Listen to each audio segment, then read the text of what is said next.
¿Qué tal, chicos? Buenos días, soy el profesor Martín y vamos a empezar el día de hoy con las clases que corresponden a Historia Universal dentro de la materia de Ciencias Sociales. Ya hemos avanzado Historia del Perú, hemos hecho Geografía, hemos hecho Economía y vamos a terminar con lo que empezamos haciendo de Historia Universal. Vamos a empezar la clase, como siempre empezamos conmigo, dándole las gracias a Diosito. Le vamos a dar las gracias porque estamos vivos, porque estamos con nuestras familias, porque tenemos algo que comer, ¿no? Le vamos a pedir también que nos cuide a nosotros, a nuestras familias, que ponga siempre un plato de comida en nuestras mesas y en las mesas de las personas que más lo necesitan. Bien, chicos, quiero que vean el día de hoy la clase que está dentro. Recuerden, estamos viendo Historia Universal. Vamos a ver la unificación de Italia y Alemania. Hay un canal de YouTube que yo sigo, que es El Mapa de Sebas, es un muchacho peruano que tiene un buen canal de historia. Entonces, voy a apoyarme con ese recurso para poder hacer este video del día de hoy, porque ve cosas que nosotros ya hemos visto, entonces antecedentes o cosas que van a servir para entender estos procesos de unificación. ¿No? Voy a empezar, primero el caso italiano, ¿no? Hay nombres que tenemos que saber para entender el caso italiano, ¿no? Giuseppe Mazzini, Giuseppe Garibaldi, ¿no? Que sin ellos no se pudo haber llevado el proceso de unificación italiana, así como el de Alemania. Cada uno tiene procesos aparte, ¿no? Quiero que veamos, por eso les decía, los videos. Voy a empezar primero poniendo el video para que lo vean y de ahí voy al texto.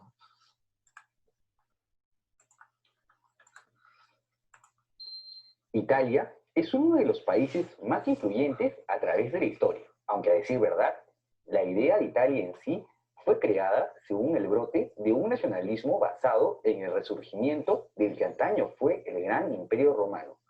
¿Te interesa conocer el proceso de unificación de esta gran nación, así como el periodo conocido como el Reino de Italia? Dale, entonces quédate hasta el final del video.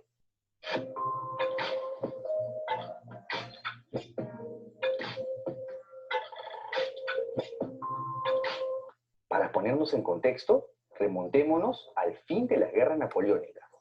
Luego de la derrota francesa, durante el Congreso de Viena se establecerían las nuevas fronteras de Europa, y en el caso del actual territorio italiano, en el cual diversos estados habían participado de ambos bandos, quedaría finalmente dividido en 7 estados.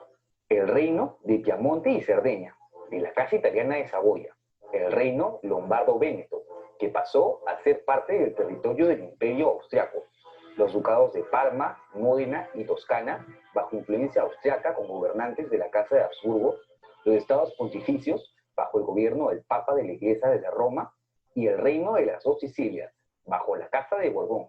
Cabe resaltar que un sentimiento de nacionalismo venía apareciendo desde el Renacimiento italiano, ideas de unificación de todos los pueblos italianos, recordando la época dorada de Roma, se veía en el arte y la literatura y se plasmarían aún más durante el transcurso del siglo XVIII. Y estas ideas se materializarían en revoluciones contra el absolutismo austriaco, como las de 1820 en Nápoles y Piamonte, influenciadas por España, y las de 1830, influenciadas por Francia, que terminaría con aumento de presiones austriacas para repeler futuras manifestaciones. Pero el primer paso relevante para la unificación, que según la historiografía italiana se conoce como il Risorgimento, se daría durante la Revolución de 1848, en la que el reino de Cerdeña le declara la guerra a la hegemónica Austria con el apoyo del Ducado de Toscana.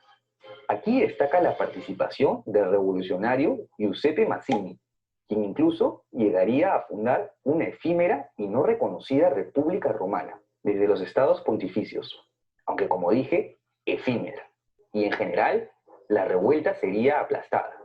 Italia sola no era suficiente para derrotar al gigante austriaco. Tras la derrota, el rey de Cerdeña abdicó, con lo que llegaría al poder Víctor Manuel II, quien junto a su primer ministro, Camilo Benso, serían los artífices del segundo intento de unificación, pero esta vez buscándose un aliado de peso, el segundo imperio francés de Napoleón III, a quienes apoyarían en la guerra de Crimea, aunque no terminarían de convencerlos por su apoyo tras un tratado secreto de defensa con el que Cerdeña cedería Niza y Saboya. Con esto, Francia brindó su apoyo a Cerdeña durante la Segunda Guerra de Independencia, en la que logran derrotar a los austriacos, aunque solo hasta tomar Lombardía, quedándose el Véneto aún bajo soberanía austriaca, pues Napoleón quería evitar la intervención de los alemanes del norte. Sí, siempre hay que estar atento a todo tu tablero geopolítico. Inmediatamente, los ducados del centro-norte, Parma, Módena y Toscana, en donde el nacionalismo también estaba avivado, se unirían voluntariamente a Cerdeña ante los ojos de una debilitada Austria que había perdido influencia en la región. Aunque claro, la deserción de Francia, a pesar de haberle cedido territorio, enfureció a más de un nacionalista, como al revolucionario Giuseppe Garibaldi, quien había nacido en Niza.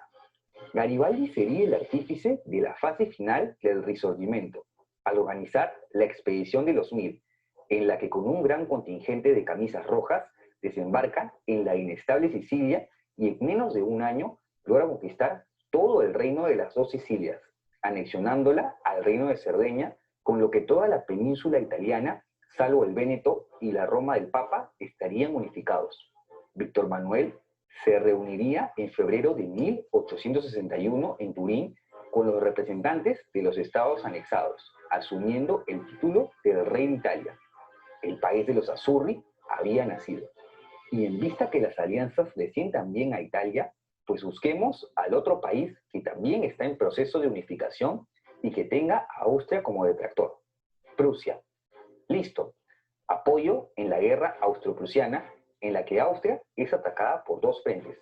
Con esta victoria, Austria es excluida de la unificación alemana y la región del Véneto entregada a Italia. Y la amistad con Prusia se mantendría para conquistar el último y ansiado objetivo: Roma, aún bajo poder del Papa y bajo la protección de las tropas francesas. Y hablando de Francia, iniciaría una guerra contra Prusia por la que las tropas en Roma tendrían que movilizarse. Oportunidad perfecta con lo que se daría la toma de Roma, que puso fin al reinado de 1116 años de la Santa Sede, y el Risorgimento había sido concretado. Como toda nación nueva, Italia comenzaría con un periodo de cierta inestabilidad, en vista que, como todo movimiento, la unificación también tenía ciertos detractores. Además, gobiernos conocidos como la derecha e izquierda histórica iban alternando, lo cual mantuvo el retraso económico de Italia frente a otras potencias. En 1878, tras la muerte de Víctor Manuel II, llegaría al poder Humberto I de Italia. Humberto, junto a su primer ministro, buscaron la participación de Italia en el imperialismo que se concretaría durante el reparto de África, plasmado en la Conferencia de Berlín, en donde las potencias europeas acordaron las zonas de colonización y de las cuales Italia, menos influyente que otras potencias, iniciaría su imperio colonial solo con Eritrea, parte de la actual Somalia, y en teoría Abisinia, actual Etiopía. Bien, hasta ahí nomás, porque esto es lo que es necesario para la clase del día de hoy, ¿no? El proceso de unificación. ¿Cómo es que llegó Roma a unificarse? En el siglo XIX, los estados alemanes e italianos llevaron a cabo un proceso de unificación que presentaba claros paralelismos, ¿no? Es decir, tenían cosas en común, también cosas particulares. En ambos casos, los procesos fueron causados por disputas políticas internas entre estados por el dominio de sus regiones. En Italia, el Piamonte, que es la zona de aquí, la zona norte, y en Alemania, Prusia, que ahora lo vamos a ver cuando lo veamos. El reino de Prusia es como el más importante de todos los reinos de Alemania, ¿no? Sí, Prusia, Alemania es la consecución de Prusia, que lo hemos estado viendo el año pasado cuando veíamos la edad moderna. Fueron los estados promotores de la unificación. Además, contaron con centros políticos al frente del proceso: el ministro Cavour en Italia y el canciller Bismarck en Alemania. la unificación italiana. Sus inicios se remontan a las revoluciones liberales de 1830 y 1848. Eso lo vamos a ver, un tema aparte que le vamos a dedicar al tema de las revoluciones liberales, ¿no? Estas dos en particular. Cuando aparece en los estados italianos un sentimiento de resistencia conjunta contra Austria y de pertenencia a un territorio común. Lo que veíamos en el video de Sebas, que hablaba sobre, era un sentimiento ante el imperio austrohúngaro, quien era quien controlaba estas regiones. Este sentimiento dio como resultado la aparición de distintos proyectos de unificación. Giuseppe Mazzini y Giuseppe Garibaldi planteaban la creación de una república. Vincenzo Gioberti concebía Italia como una confederación de estados. El conde Cavour, jefe del gobierno con Víctor Manuel II, proponía una monarquía constitucional en torno al reino de Piamonte-Cerdeña, ¿no? El reino de Piamonte y el reino de Cerdeña. El reino de Cerdeña, Piamonte y Cerdeña, la isla de Cerdeña, ¿no? Cerdeña, Italia, Córcega, Francia. Este fue el modelo que se impuso finalmente en la Italia unificada. ¿Cuál va a ser? El de Víctor Manuel II, el de la monarquía constitucional. Entonces hubieron varios proyectos, ¿no? República, confederación de estados y monarquía constitucional. Gana la de monarquía constitucional con Víctor Manuel II.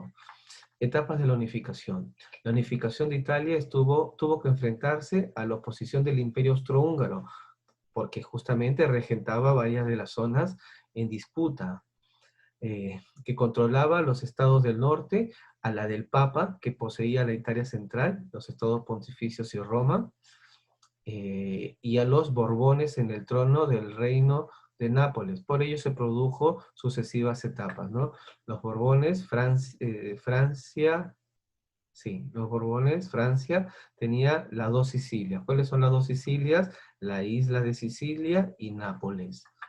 Anexión de Lombardía. Esa es la primera etapa. Con la ayuda de Napoleón III, lo vimos en el video, ¿no? Napoleón III es el nieto de Napoleón Bonaparte, que fue la última clase que vimos el año pasado, ¿recuerdan? De Napoleón. El Piamonte va a derrotar a los austriacos, en el año 1859 en la batalla de Magenta y Solferino. Esto permitió la incorporación de la Lombardía hasta ahí nomás, pero también la cesión de Niza y Saboya a Francia, por justamente el apoyo que Francia les estaba dando a los italianos, porque no lo hicieron solos. A continuación, Cavour convocó un plebiscito que Parma, Modena y Toscana se integraran en el Piamonte, ¿no? Parma, Modena y Toscana se iban a entregar al Piamonte. Entonces, Toscana también lo hemos visto. ¿Recuerdan el año pasado? Florencia, la ciudad de Florencia. Muchos estados importantes en esta época, ¿no? El Piamonte está Turín, Génova acá, en el Véneto está obviamente Venecia. Esa es la primera etapa, la anexión de la Lombardía. La anexión de la Lombardía hacia el Piamonte. La segunda parte, la conquista de Nápoles, ¿no? En la conquista de Nápoles en el año 1860, una expedición dirigida por Garibaldi conquistó el reino de Nápoles de las dos Sicilias y se lo cedió al Piamonte. Vemos cómo se va ampliando los estados. Y en 1861 se convocó el primer parlamento nacional italiano con sede en Turín. ¿Dónde quedaba Turín? En el Piamonte, en Turín, que proclamó rey de Italia a Víctor Manuel II de Saboya, ¿no? Saboya, que justamente había sido entregada a los franceses, y Niza, ¿no? Que habíamos visto que era de Garibaldi.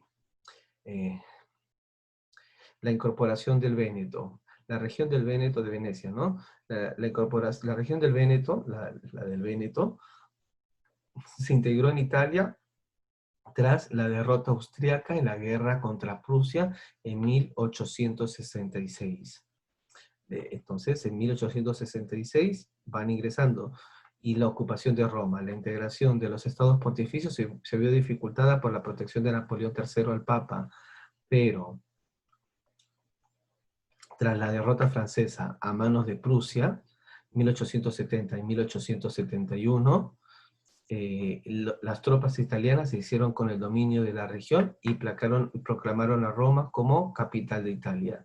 Entonces, en este mapita se ve muy bien cómo van avanzando, ¿no? Territorio francés, el reino de Cerdeña y Piamonte,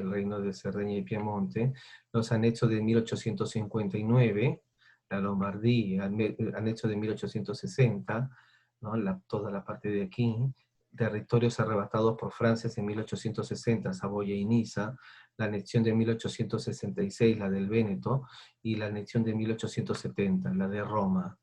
Entonces, este es en 1914, esta es la frontera italiana.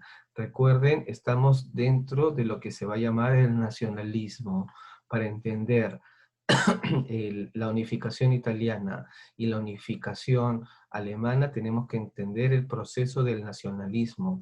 Las personas, los pueblos se empezaban a unir en relación a la lengua, a una cultura similar, ¿no? A una historia en particular. La unificación alemana. Ya vimos el video de la unificación de Italia. Ahora vamos a ver el video de la unificación alemana. Serían Prusia y Austria, y la Confederación Espérense. eran independientes los unos de los otros.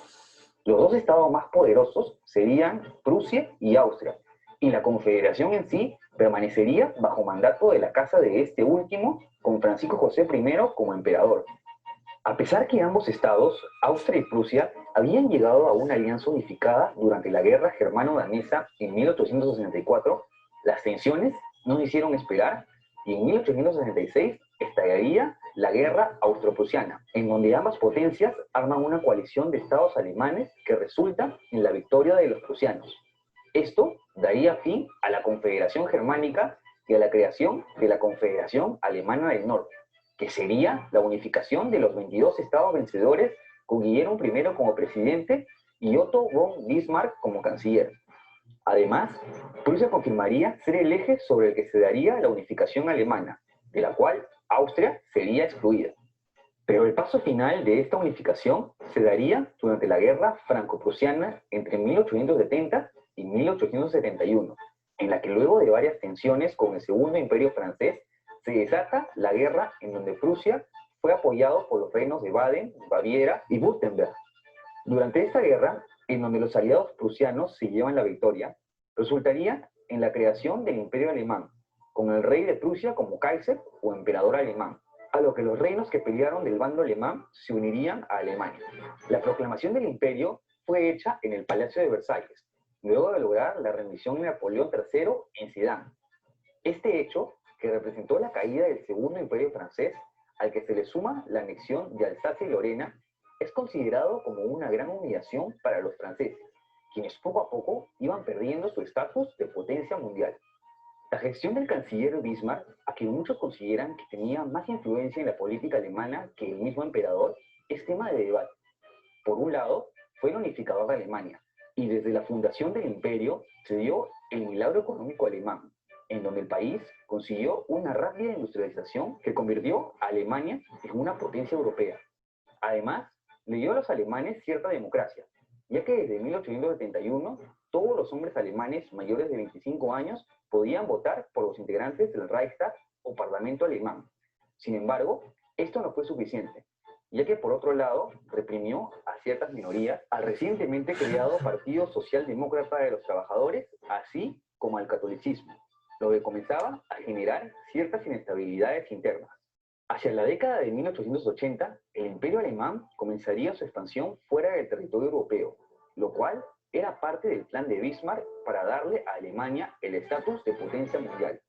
El primer territorio en colonizar sería, durante el reparto de África, el África del sudoeste alemana.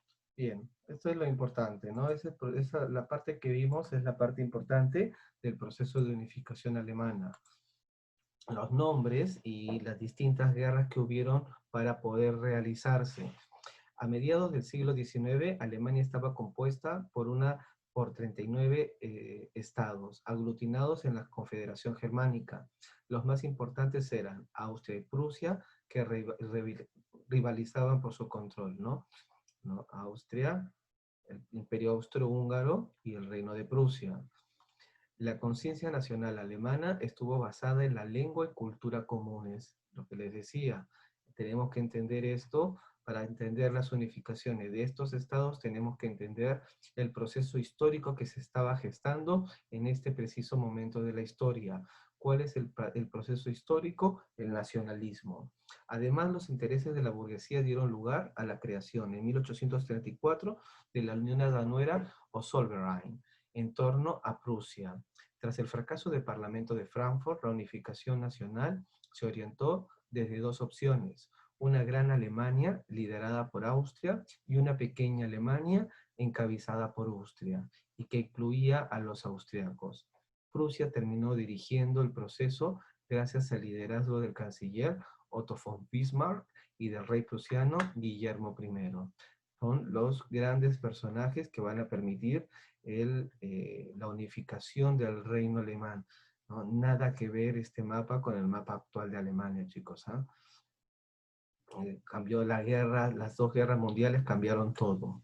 El proceso de unificación. Para consolidar la unificación, Bismarck tenía que debilitar la influencia de Austria y superar el rechazo de los estados católicos del sur a estar tutelados por una Prusia luterana. Esto lo consiguieron a través de distintas guerras, ¿no? Siempre la religión metida en estos procesos de unificación, ¿no? Habíamos visto que en Italia también Roma con el Papa y su influencia dentro de los estados pontificios. Acá también Alemania tenía estados católicos, tiene hasta la actualidad. Toda la parte occidental es más católica y la parte oriental es protestante, luteranos. Y hemos visto el luteranismo, la reforma y la contrarreforma el año pasado. Aunque, primero la guerra de los ducados, la que veíamos en lo que hablaba el mapa de Sebas, 1864. Aunque eran de población alemana, los ducados de Schleswig y Holstein estaban bajo autoridad danesa. La alianza entre Prusia y Austria derrotó a Dinamarca, ¿no? Y permitió la incorporación de Schleswig a Prusia y Holstein a la órbita austríaca. La guerra contra Austria, 1866. La victoria prusiana de Sadova significó la exclusión de Austria del proceso de unificación y permitió la fundación de la Confederación Alemana del Norte bajo el liderazgo de Prusia. Entonces, justamente esta va a ser decisiva, porque esta decía iba a tener quién iba a llevar la égida para la incorporación del resto de los estados alemanes. La guerra franco-prusiana de 1870. Tras la victoria de Sedan, se derrumbó el segundo imperio francés, ¿no? El de Napoleón III, el que acabamos de ver. Y Guillermo I fue proclamado emperador, Kaiser, del Segundo Reich alemán. Además, el Segundo Reich es el segundo imperio, Reich es imperio, ¿no? El tercero va a ser el de Hitler. Además del Tratado de Frankfurt, en 1871 cedía Alemania a Alsacia y Lorena, que va a ser esta zona de aquí, Alsacia y Lorena hacia Alemania. Es la guerra de Francia contra Prusia, lo cual va a significar uno de los motivos para que se empiece la Primera Guerra Mundial. ¿Por qué? Porque esta es la región más industrializada de Alemania en esta época. Toda la zona esta de Alsacia y Lorena era como por la cual discutían los países porque era la más rica, la zona del acero, ¿no? Que era necesaria para la fabricación, por ejemplo, de los tanques o de los vehículos de guerra. Por eso era necesario. El Imperio Alemán en 1871, ¿no? Esta es la leyenda, miren todo lo que es. El Reino de Prusia en 1841, esta parte de aquí. Adquisición tras la guerra contra Austria en 1866. El Reino de Hannover, la Confederación Alemana del Norte, los estados alemanes del sur, Württemberg y Baviera, y adquisiciones tras la guerra contra Francia en 1870. Y así se va a formar todo lo que va a ser el reino alemán. Miren, esto vamos a terminar el año 1870, 1871, ¿no? Así va a terminar lo que va a ser la unificación alemana y la unificación italiana.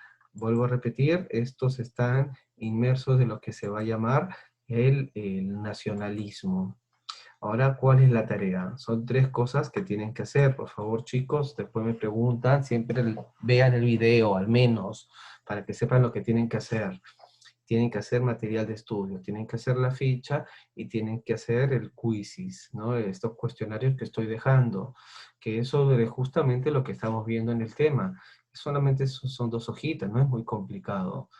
El primero, la unificación italiana. Lee la información del proceso de lo que acabamos de leer, ¿no? El texto escolar y el siguiente fragmento y después responde estas 3 preguntas. La imposición de la lengua italiana. La primacía del italiano en la península es algo seguro solo en el terreno cultural y político, no efectivo, no en el efectivo plano lingüístico. A la idea de que el italiano fuese verdaderamente el idioma principal usado por los italianos, se oponían hábitos y caracteres que, radicados en la sociedad italiana, habían producido condiciones lingüísticas bastante singulares. Los idiomas están vivos, evolucionan, ¿no? Es decir, la paradoja de una lengua muy celebrada, pero no usada, extranjera en su propia patria, ¿no? La situación lingüística italiana de 1870, la amplia difusión de dialectos, era naturalmente resultado de una serie de circunstancias geográficas, históricas y políticas muy anteriores, consecuencias tangibles de las cuales es el surgir y prosperar de una selva de idiomas fuertemente diversos unos de otros. Entonces nos está diciendo que hay una lengua que va a ser impuesta, que ya ha cambiado con el pasar de los años. El italiano se fue en las distintas zonas de Italia, se fue modificando, al igual que el castellano se va a modificar, por ejemplo, en toda América, no es el mismo castellano que se habla en toda América. En Italia tampoco era el mismo lenguaje italiano que se hablaba en toda la península itálica. Así pues, en los años de unificación, cuando se trató de dar a la península una lengua nacional, la tarea fue ardua y difícil. Se tenía que emprender una tarea de adaptación e imposición y pretender hacerlo únicamente a base de la enseñanza del italiano en las escuelas hubiera sido un trabajo ingente, dado el porcentaje de analfabetos y la casi inexistencia de una organización escolar capaz. La unidad política, el contacto más estrecho entre los pobladores de la península, entre las distintas clases sociales, como consecuencia de la creación de una administración pública, de un ejército nacional, de unos periódicos que imponían el uso de una lengua común, hizo que lentamente se fueran venciendo las barreras que desde siglos atrás se habían opuesto a la unidad lingüística y se cerrara finalmente esta lengua viva que es el italiano actual, ¿no? Esto nos va diciendo cómo es que se impone la lengua italiana que hasta hoy persiste en la actualidad. No es lo que empezó antes del proceso de unificación italiana. Mazzini, habíamos visto 2 grandes actores, Mazzini y Garibaldi. Mazzini y la unificación italiana. Somos un pueblo de 21, 22 millones de hombres, ahora son 60, llamados desde tiempos inmemoriales con un mismo nombre, el del pueblo italiano. Tenemos las mismas creencias y las mismas costumbres. Sin embargo, no tenemos bandera, no tenemos nombres políticos ni disfrutamos de un lugar entre las naciones europeas. No tenemos centro común, no tenemos ninguna carta, ni un mercado unificado. Estamos desmembrados en 8 estados, 8 sistemas diferentes de monedas, de pesos y de medidas, de legislación civil y de organizaciones administrativas que nos han separado y nos hacen sentir extranjeros unos de los otros. Mazzini, 1845, citado en textos sobre la unificación alemana e italiana. Las preguntas son, ¿qué factores después de haber leído lo que hemos visto y después de haber leído esto, respondan las preguntas? ¿Qué factores promovieron la unificación lingüística de la península itálica? ¿Qué papel crees que cumplió el establecimiento de una lengua nacional en el proceso de unificación italiana? ¿Qué tipo de nacionalismo considera que pregonizaba Mazzini y por qué? Esto corresponde a la unificación italiana y esta parte de acá a la unificación alemana. Y después aquí hay una línea de tiempo sobre la unificación italiana y la alemana. En el texto escolar, lo que hemos visto, revisa la información sobre la unificación alemana. Luego responde, ¿qué papel desempeñó Bismarck en el proceso de unificación alemana. ¿Cuáles fueron los aspectos más relevantes de la política interior y exterior que desarrolló Bismarck?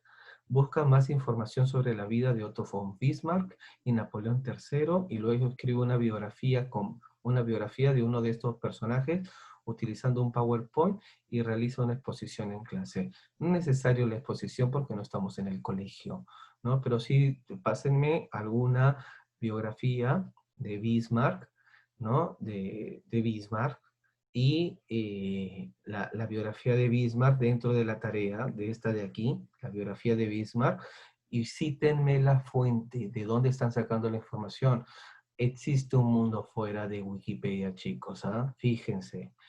Comprendo el tiempo histórico, las unificaciones italiana y alemana.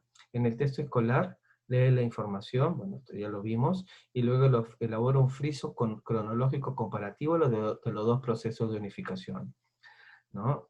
Italia, primera fase, del 49 al 60, Cobur, primer ministro de Italia, 52.